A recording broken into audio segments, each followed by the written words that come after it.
Morning, folks. Let's do some Tai Chi. We'll start with the good old bear.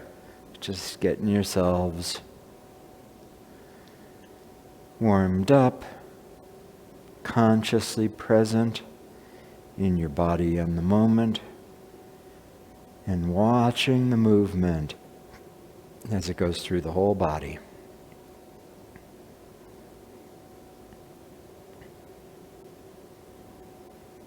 The waist turning is the driver of the movement. And the result is that you shift back and forth, but remember, turning is first. And that the arms swing through the air because they're loose and you're turning. So you get to watch this simple turning motion as it takes shape in the whole body.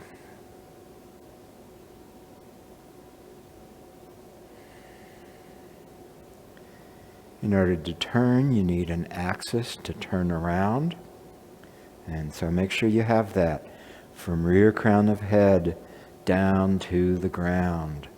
Goes through one bubbling well and then through the other. But feel the vertical body, the suspended head top, everything open and hanging down. And every time you turn, like a gentle massage through the body, shoulders and chest, motion goes out through the arms all the way to the heart of the palm and the fingers.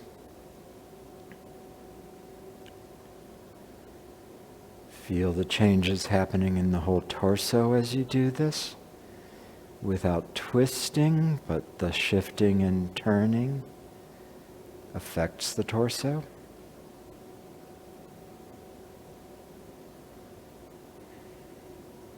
And feel the changes going down through the legs. As one leg fills and draws you towards that leg, the other leg empties and releases. Both are active.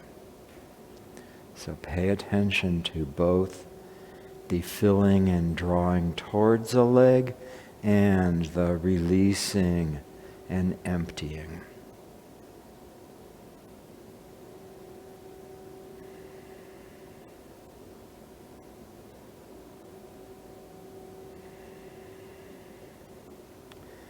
Keep your awareness centered in the Dantian so that you really feel the turn happening around the center here, centered in your center.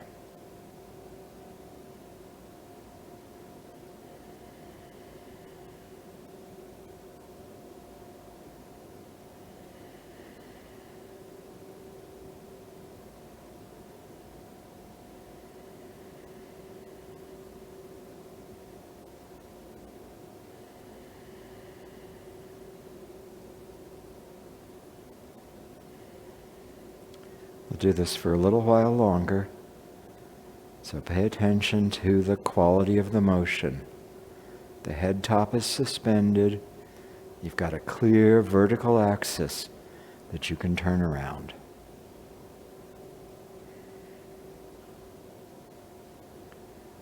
The turning is what motivates the motion. The turning is first.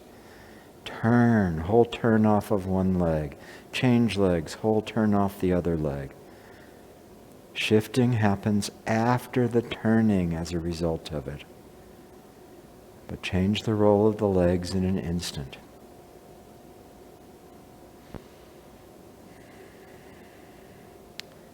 Feeling that motion play out through the whole body, this simple turn affects everything. Arms, torso, legs.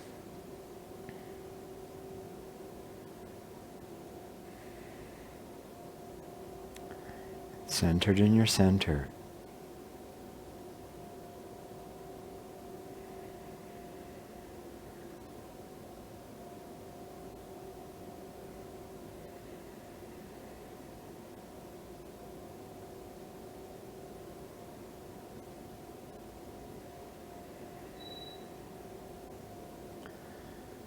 Another couple swings.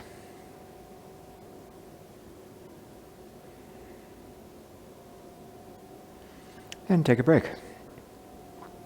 So we're going to spend some time working on the end of the form. That's a part that we often go through fairly quickly because people have been spending 6 months, 12 months, 15 months learning the form, and they're finally there within reach of the end, and, let's just get it over with. Let's just learn all the pieces. And at the end of the form is many times more complex than moves that happened earlier in the form.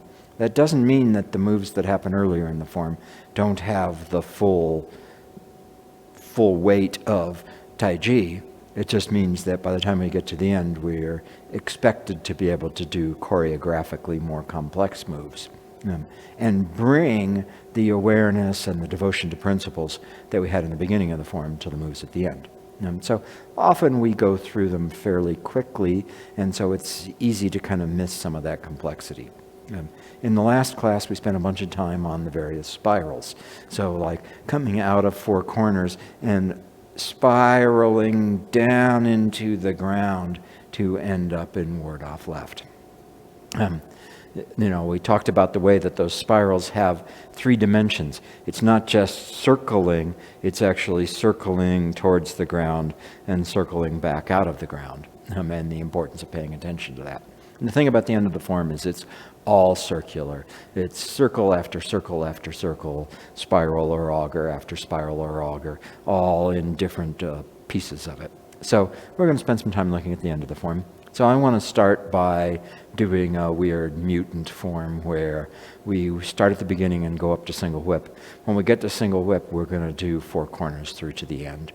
So we're going to skip the last part of the first third and the whole middle section of the form until we get to 4 corners. So from single whip, we'll move on to 4 corners. I will remind us of that when we get there.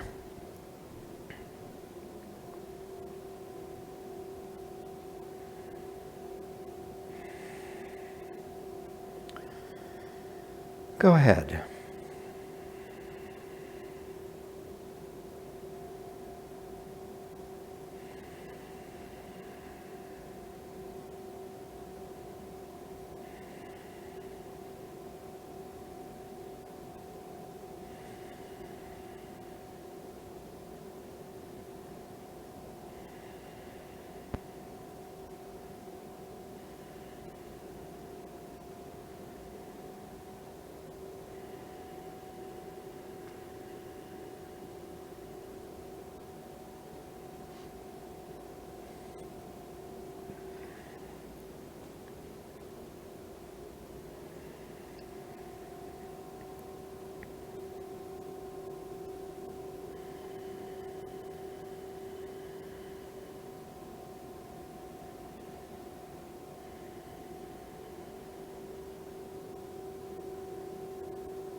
And now from this single whip, sit back and continue to 4 corners.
Squatting down.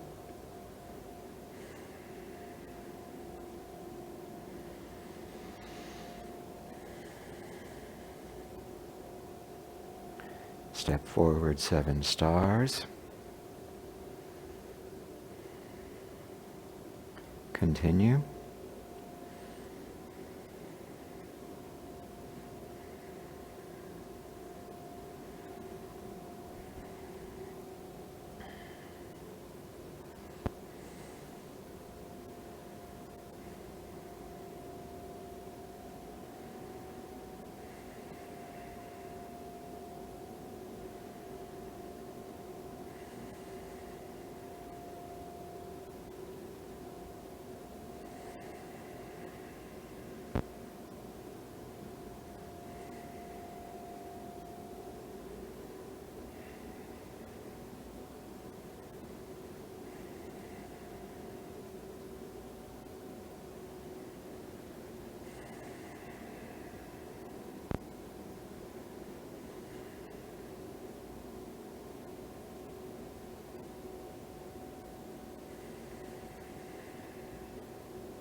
Okay, let's do single whip up 4 corners up through the end one more time.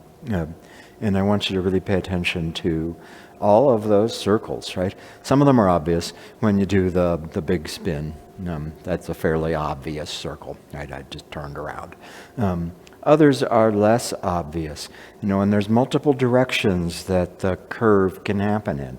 We've talked about the curve as you drill down into the ground and as you allow that to come up and out of the ground. There's curves that go on a vertical circle. So you've got a cycle going like this, which we'll find in things like step forward, step back. There's curves that happen in your arm where it comes around and comes back in. So there's curves all the way through here. And I want to do it again and have you pay attention to that on your own, watching how your relationship to the ground can go through a spiral helix shape, how your arms can be making curved shapes, how you can do a vertical circle and a horizontal circle and all the combinations in between. So just try to pay attention to that and see all of it from single whip through to the end. We're going to do 4 corners from here. So go ahead. Right away. The curves are everywhere.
Great.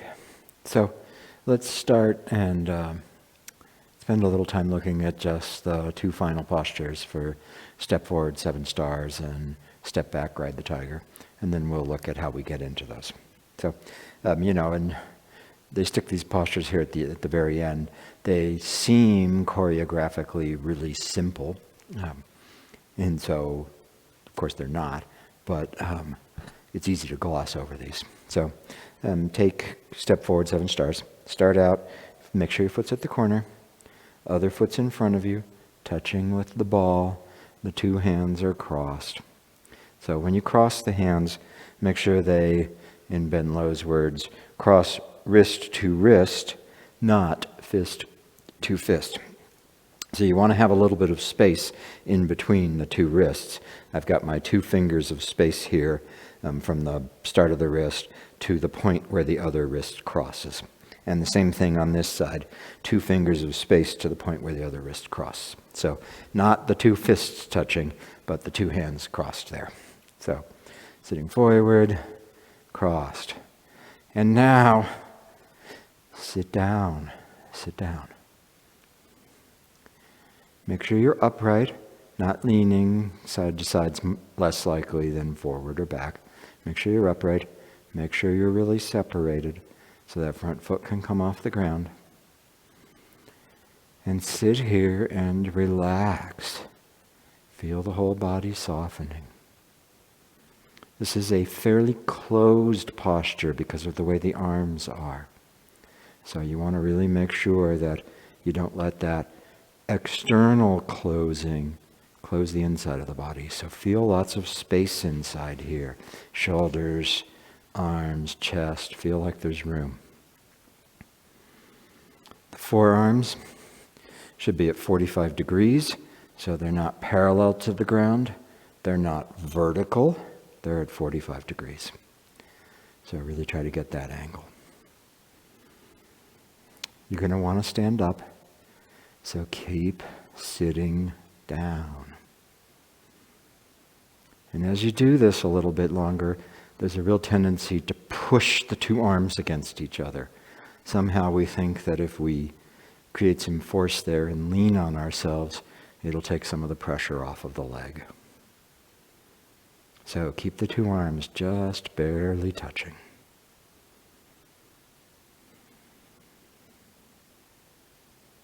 Three more good breaths, releasing into the ground with each of them.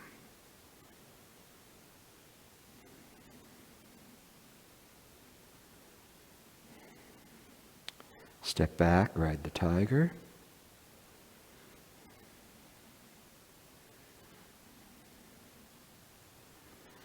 You probably stood up when you did that. So sit back down. Make sure your front foot's really empty. Make sure that the right hand is at your side, not in front of you. This isn't like white crane. So the upper arm needs to come out parallel to your chest rather than angled forward. Don't worry too much about having the elbow the same height as the shoulder. That's a Ben Lowe detail, but you'll be a lot more relaxed if you let the elbow be dropped a little bit. But it's not dropped as far as you want. And the forearm isn't exactly vertical, but it's not at 45 degrees. It's 15 degrees angled. Same thing on the other side. Upper arm parallel to the chest, not in front of you. Forearm dropped. This one's more like 45. And of course, all your weight in the back foot. Sinking down. Notice what happens as you do this hard work. Notice the ways that you try to keep your weight out of your legs. And let it drop through you.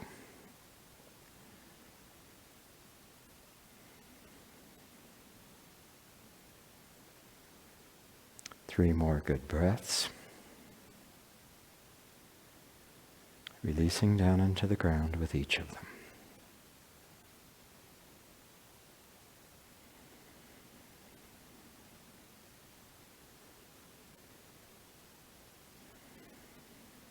Take a break. Shake out your legs.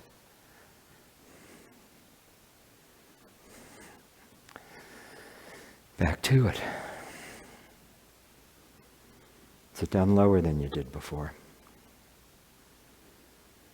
Really try to release. I won't keep us here as long this time, but I will keep us here longer than you want.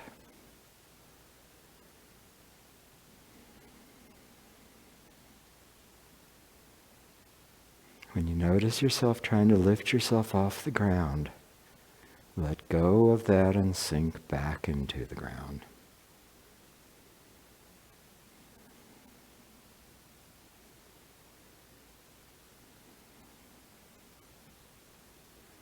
Okay, step back, ride the tiger.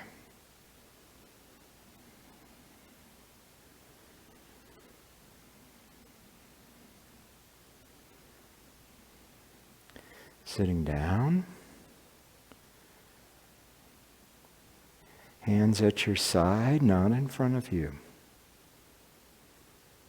All the weight in the back.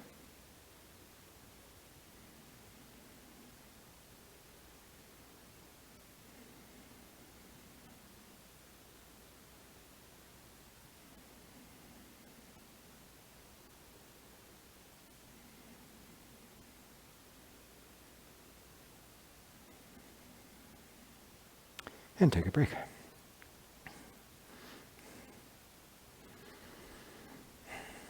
So one of the things about holding postures is that it gives you a chance to actually see what's going on inside you.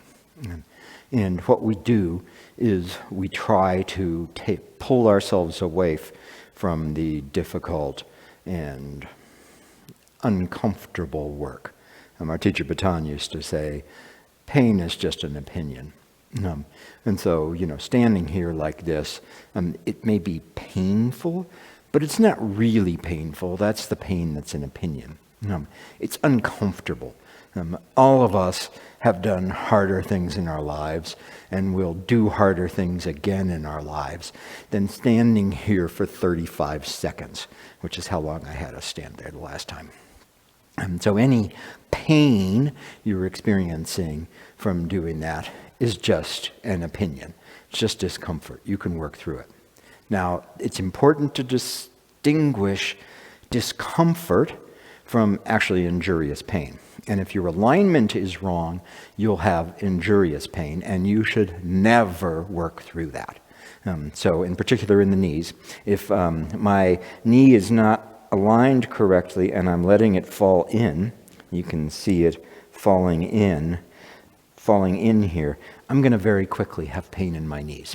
And that pain is a warning signal that tells you you need to change your ways. You need to not keep yourself in a misaligned state where the weight of my body, rather than dropping right straight through the leg, is coming out the side of the leg. That will hurt the knee seriously, quickly. And so if you have any of that kind of pain, and you will have no question about the difference between just working hard and doing something that's uncomfortable for a little bit, and putting yourself in a position where you can actually hurt yourself, you'll have no question about the distinction between the two of those. Don't try to work through injurious pain. Stop and figure out what's going on. You can ask us questions.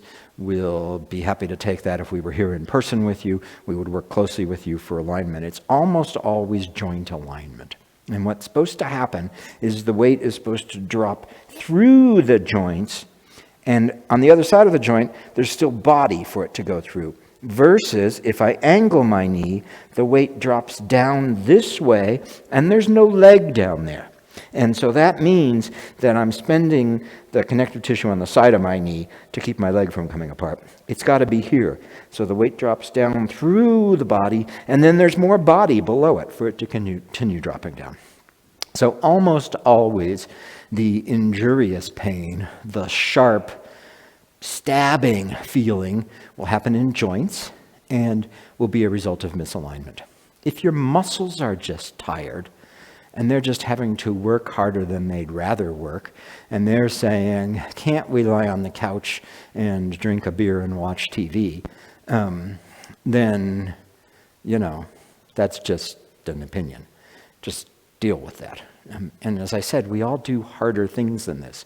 So just standing there for a little bit just isn't all that difficult. And so the amazing thing is that it actually is that difficult.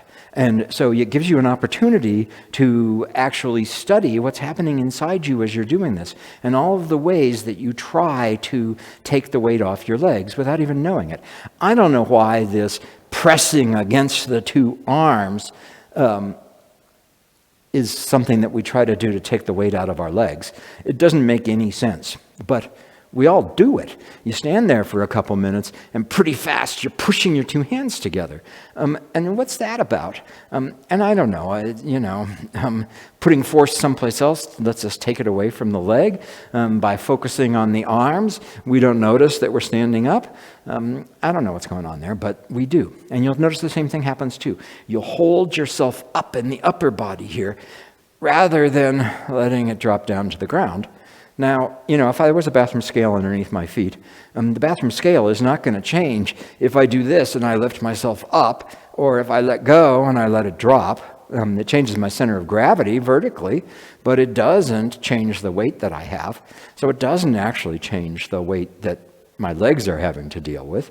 But somehow, inside, we think that doing this is going to take the pain out of our legs.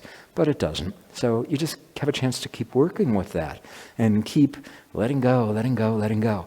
It's going to be different for everybody. Everybody has different ways of holding and different ways that they try to avoid dealing with the reality of sitting down. But you just got to do that. So I had thought maybe I'd get into how to get in and out of these moves, but I don't think I will. I think I'll let Beth do that or whatever is interesting to her after this. But let's hold them both for another 30 to 45 seconds aside, and then I'll pass it over to Beth. So, step forward 7 stars. Wherever you are, sit down. Make sure you're separated. And relax. Let the weight drop through the open joints of the body. Continually releasing. Notice if you start pushing your arms together. Notice if you're trying to hold your weight up in your body. And let it down.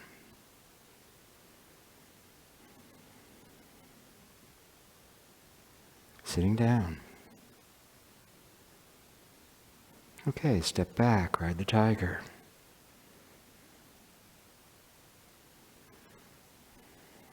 Staying at the same height.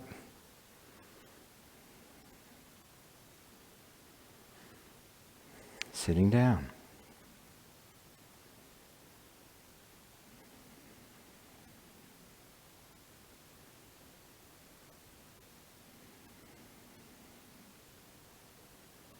If it's easy, sit down a little more.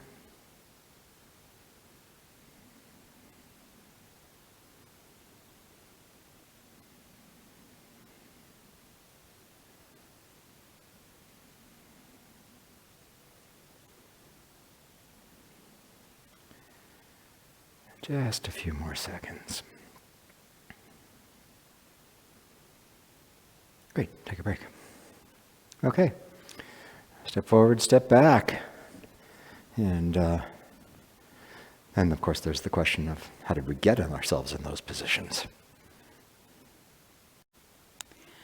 So let's look at how we get into each of these postures.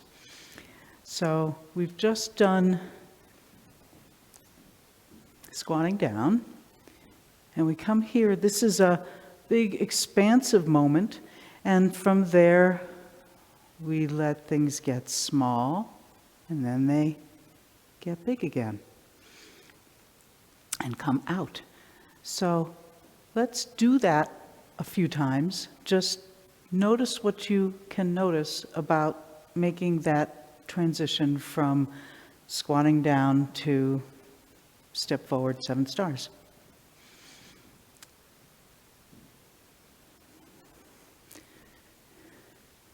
So we'll do squatting down because can never do that one too many times.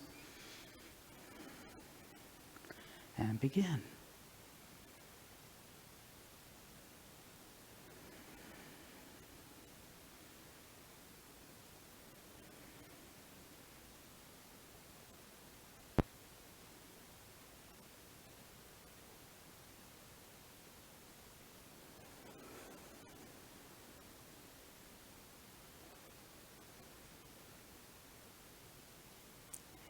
And let's do it again.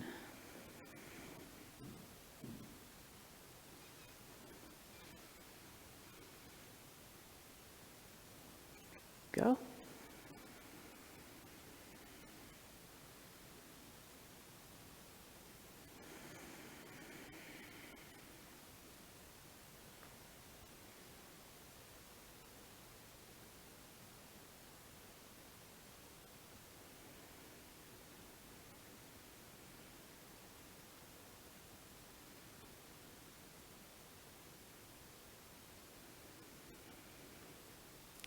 And once more.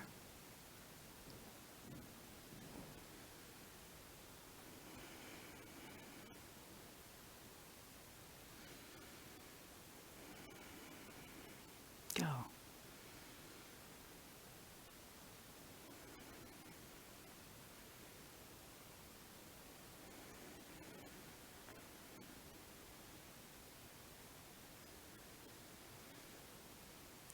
Expansive and release and expand. And hold it here a moment. Breathing, relaxing, letting go, and rest your legs.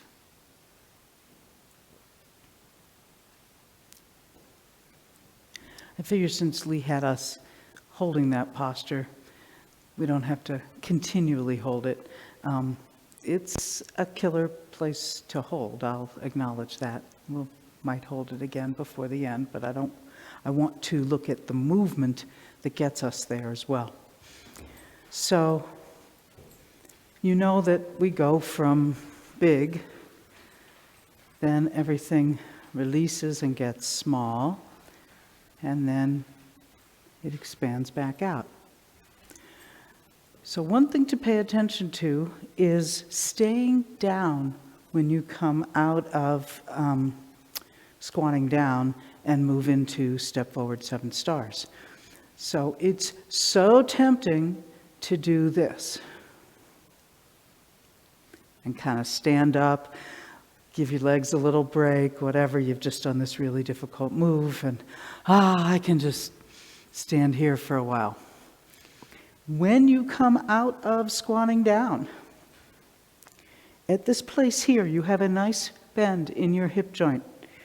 You're already, in a good relationship to ground and having, sitting on this leg. So use it. Keep sitting on this leg to bring the other one forward. And you may not even know you do it, but I notice I want to do that too. I have to make a conscious effort to not let myself come up a little bit as I come forward there. And if there's one thing we learned from Ben Lowe, it's, you know my name, Ben Lowe. He would absolutely come around and make us be down in that move. So you do not want to have the expansion of the movement take you up out of the ground. Let that expansion come through you, express out, give you space, but not lift up. So let's do it another couple of times, really paying attention to what you do in that moment when you transition.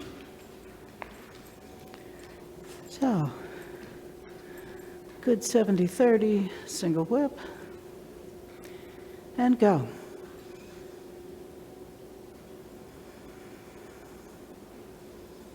Now, it doesn't matter how low you go here, you give it what you've got. But when you come out, let that left leg have a nice bend in the hip joint, and as you transition, maintain it.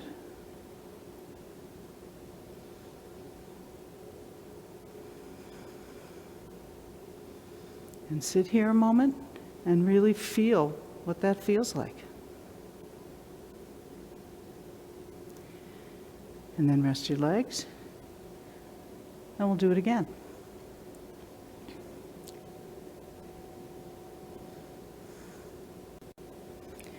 So good 70-30 here. You've already got a nice bend in your hip joint. You've got a good connection through the ground. And begin.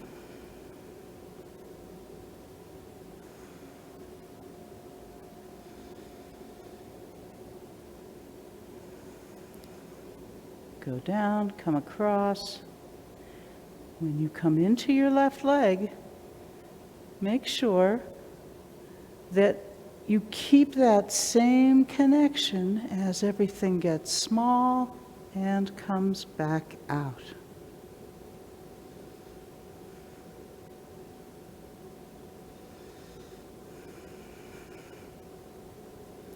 And take a break.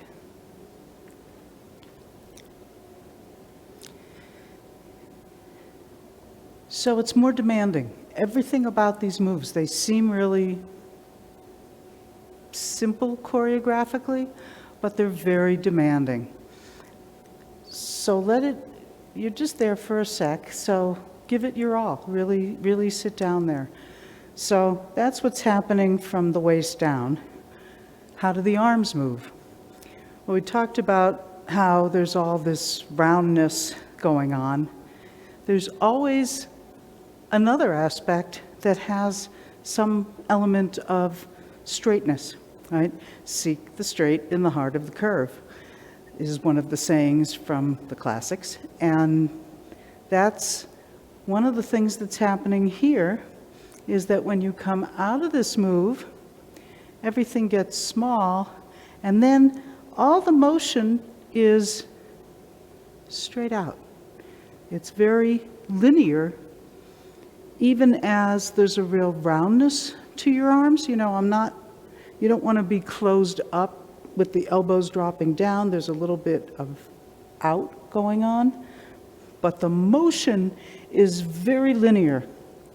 Step forward is how the move is described. So it's got a very, extending forward, everything moves together, the leg comes forward, the arms come forward, and you want to feel that expansion in that dimension. So let's do it again, and this time, keep your same height when you come out of squatting down into step forward, and notice how that energy goes forward, arms and foot together.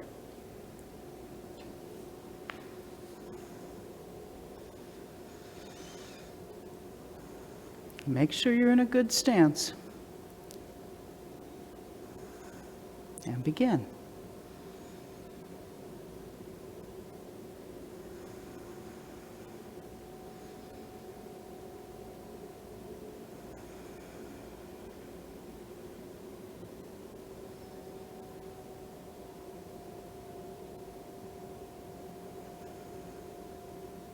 Everything comes in and extends out.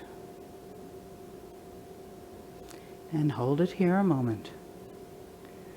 Feel that direct extension. You don't want your arms too close to your body. Let them have a little extension, but it shouldn't feel like you're reaching. So play around with a feeling that has roundness inside of it, but is extended forward.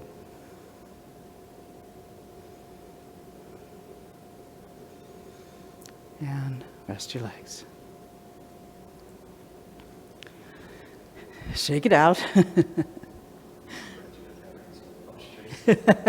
Lee says, oh, I'm glad you're not having us hold postures.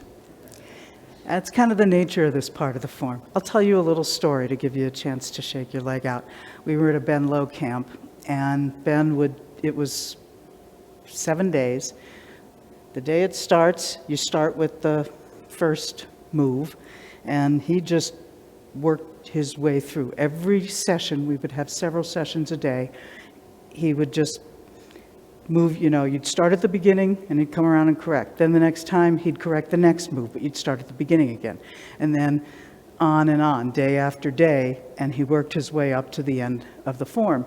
We had a class that happened at like 9 o'clock at night. And so we're, from early in the morning till late at night, we're holding postures, we're all dying. Every time we'd get a break, we'd just go take a nap, and then it's the last day, the last night, and we finally get to this part of the form. So class starts. We start at the beginning, and we do no breaks. We do the whole form up to this point, and this is the new move. So now, after doing the whole form, no breaks, we stop, where we held all the postures. Then we stop here, and this is the one he's going to correct. So it had been like, 40 minutes of just posture after posture after posture without breaks. And then we're here, and he's coming around, and there's 50 people in the room, and he's going to each one of them and pushing them down, and you're just dying, your legs are shaking and everything. My gums started tingling. I couldn't believe it. It was like I was in so much posture holding distress that it actually made its way all the way up to my gums. So I know these moves they're hard. They're hard to hold even for a second, let alone, when you're exhausted and you've been holding postures all week. But we won't do that. So shake out your leg, and this feeling of the arms coming together. So you've come into this small place, and then the extension happens from here. The two hands are moving in opposite directions. So there's a linearity where they come out, but they also draw toward the corners. So it's got this very linear on a couple of dimensions going on. Make sure that your fists are closed. You don't want to leave your tiger's eyes open. Vatan would always tell us, your tiger's eyes are looking at you. And then he discovered that there was a student who was doing it like this so that he could look through his tiger's eyes. And Vatan said, well, okay. So the tiger's eyes are looking at you, but you're not looking through them. So let the tiger's eye, that's what this is called. This is the tiger's mouth, and this is the tiger's eye when it's closed. So it's facing toward you. It's not facing up to the ceiling, but it's not just, you're not like perfectly vertical here. It's got a little bit of an out, but you don't want them to roll till they're up. And just feel the difference. You can just stand here. I won't make you hold the posture. Just stand here with your arms in the position and feel the difference. Go ahead and roll it up so the tiger's eyes are facing the ceiling, and then let it come so that they're facing toward you, and then make them line up right at you, and feel what that does. So feel those different positions, because you want to know the one that has it. It's a little bit at angles. Lee could tell you what angle. He's the geometer among us, but let the angle be such that it keeps you. There's a little sense of roundness inside there, even as it comes forward, so that it's not doing this as it comes forward. So let's do it. You've had a little break on your legs now, and I'm sure your gums will survive this. So let's do it again.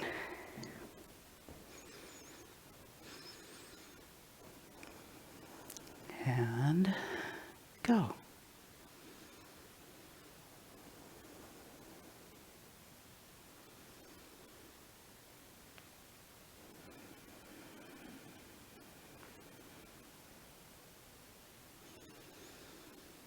Big and expansive, let it go, and send it out and up to the corners, tiger's eyes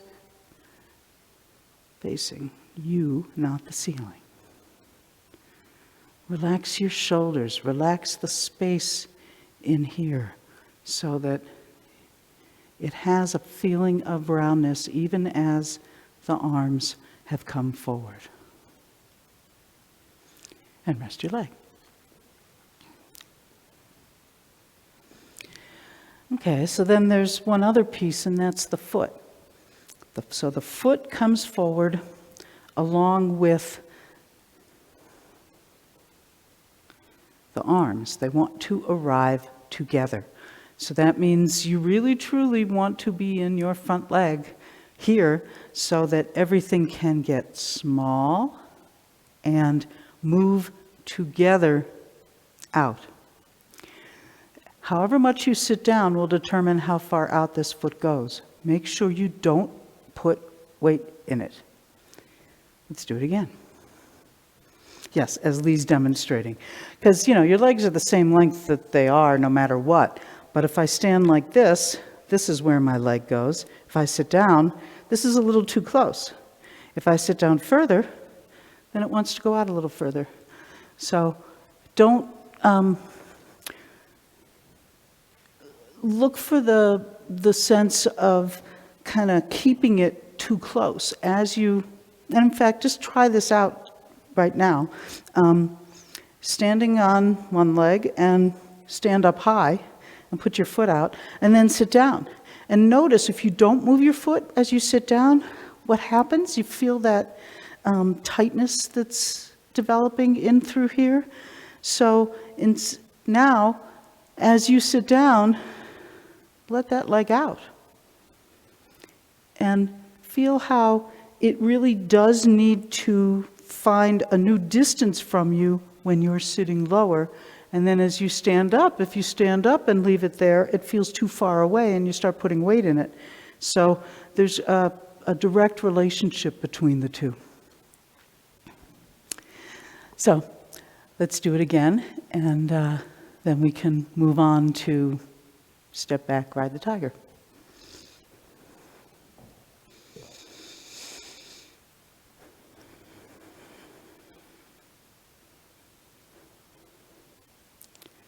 And go.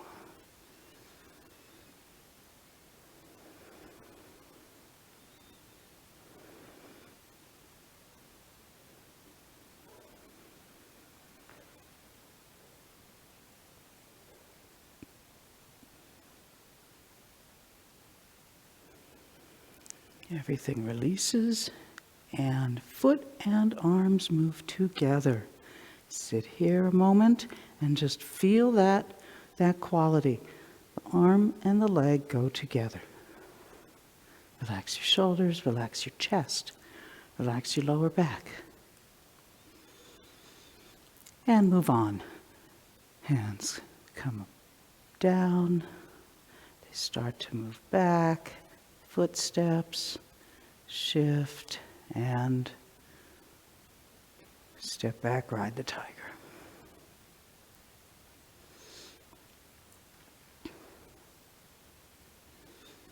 So now we can burn out the other leg for a little bit. So rest your legs.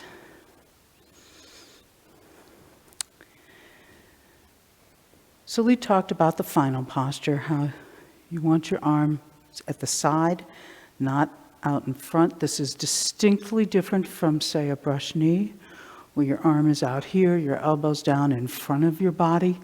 And this one is out here at the side, a little bit of an angle. It's not perfectly vertical, but it's not laying down, and it's not come forward. It's got a quality of that. And it's still out here by the side. Baton used to call this move the magician from the tarot deck, and the classic image of the magician as above, so below. So there's a nice symmetry in these two arms. As above, so below. Now, getting into it from here, the hands start to drop and open, and they kind of make the foot move back as you're bringing them down. The foot moves back. You shift and turn. That's what takes the hands apart. So just that little piece. It's very tempting to do this. And now they're just sort of hanging out there while you have to go through all this other stuff. So let it be a little more related to what's happening down below, what your arms are doing. So you've come up, and then the hands release the fist, they drop, left hand palm down, right hand palm up. So they make this kind of a drop. And as they come down, it's a little bit like they displace the foot and make it step. So it's not a separate activity when you step. You have to pay a lot of attention to the timing of what's happening. Hands are dropping, and they move the foot. As you shift into it, now the waist turns, and you're not turning as far as you possibly can. There's not something back here that you're going to. You're just going to shift and turn enough to take the hands apart. And now the right hand is going to come up alongside you to come forward. This hand is going to make a scissors action across your left thigh. So it's got this sort of a quality. As this comes up, then this happens at the end. And you want to make them all arrive together. So let's give that a try. From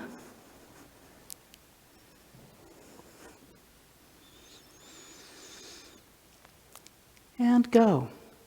Hands drop, open, place the foot, comes apart, and coming back toward the front, everything arrives together. Empty foot. Let's do it again.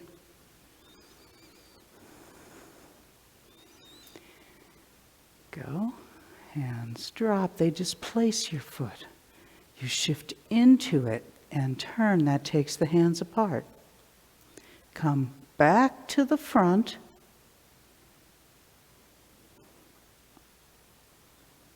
Making sure that you've got the scissors action. Let's do it a little bit in pieces. So, part one, hands drop, fists open. Hands continue dropping and move your foot. Ball, no weight. Shift onto the right leg and let that then turn you to take your right hand away from your left. Your left is still in front of your groin, pretty much. And then sink and bring the right hand up.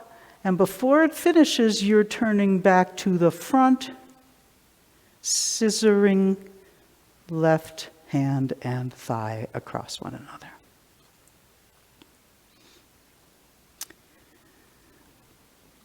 One more time.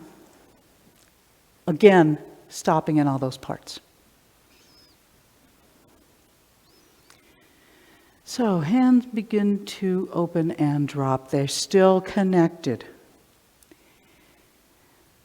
Let it drop more and displace your foot. No weight.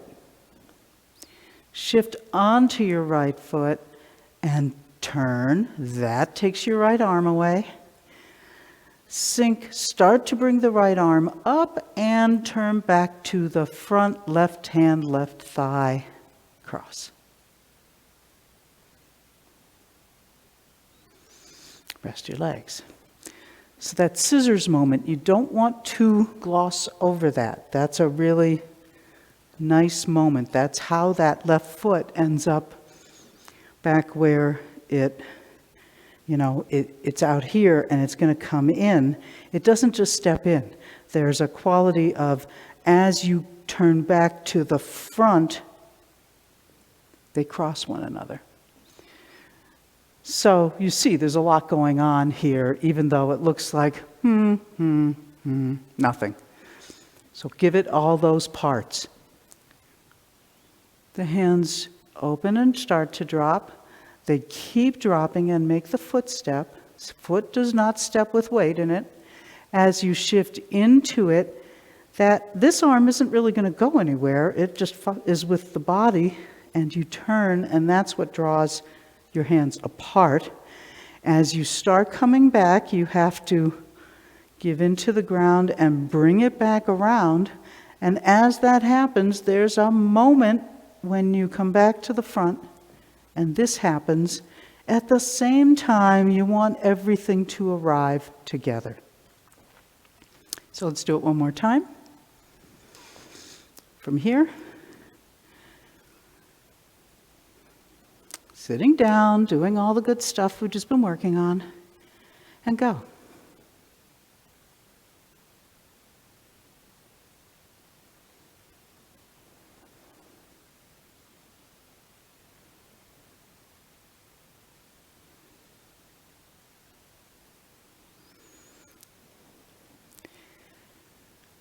Let's do that whole piece from single whip, squatting down, and stopping when we get to the end of step forward 7 stars.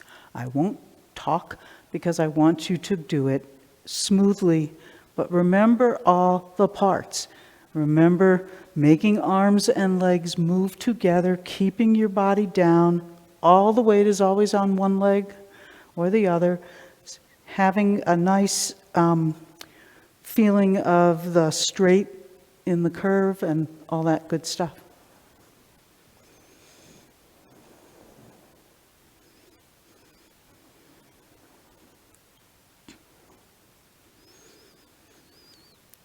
Go.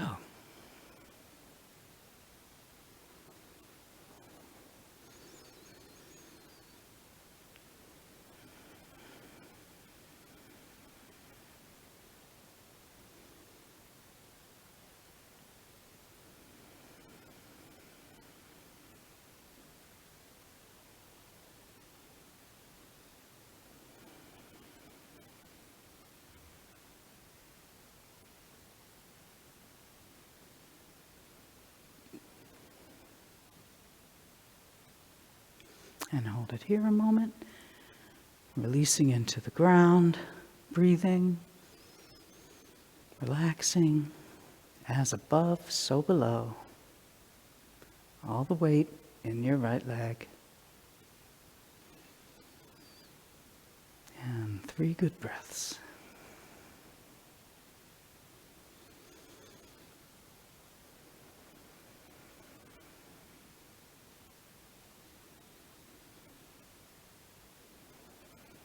And rest your legs.